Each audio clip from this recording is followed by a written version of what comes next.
Sean and Laura, you guys drive a pretty good distance to come to Kirkland. We appreciate that. Could you explain to our audience here why you think it's worth the drive to come all the way to worship with us regularly at Kirkland?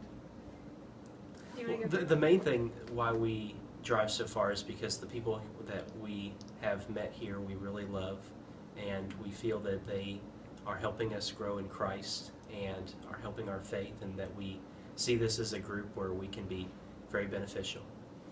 Laura, what are your thoughts? Absolutely. That's 100% with Sean as far as this feels like our family, and that's the reason that we come here. The people here are just so amazing. We have so many strong Christians here, and we're learning from everyone around us, and we felt like we could be a benefit here, so here we are. What do you think about the revival that's been happening at Kirkland here the last 7 or 8 months especially?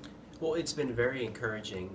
I know when we first started here it was kind of a depressing note that was felt within the group, and that was one of the things that we felt we could help with, was that we felt we could bring some encouragement as new to the area, that we weren't someone who was going to have sides in what was going on, but that we could focus on just how we can get back and recognize that we're a family, and recognize that we're here to share the gospel in this area.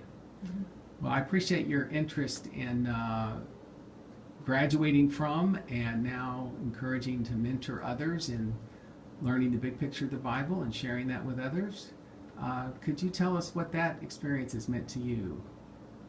Well, it's been really great for me as far as starting from the beginning and the end.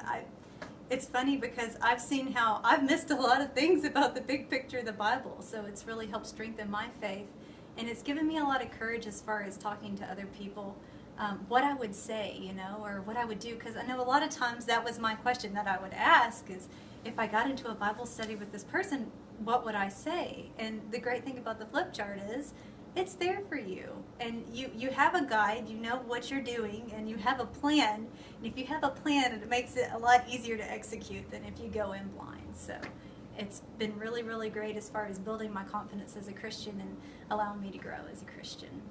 Both of you do a great job in sharing it, and that's been great to see. What are your thoughts about our Bible classes, like the Life of Christ, the Book of Acts?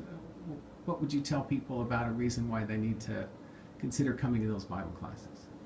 One of the things about the classes is that we're finding out just so many things that we've missed over. Lots of tidbits about history and about the setting that the books were written in and the people they're written to, that the teachers of the class have prepared, and that just shed more light into understanding the context. Also, the classes are much more engaging than some of the ones in the past.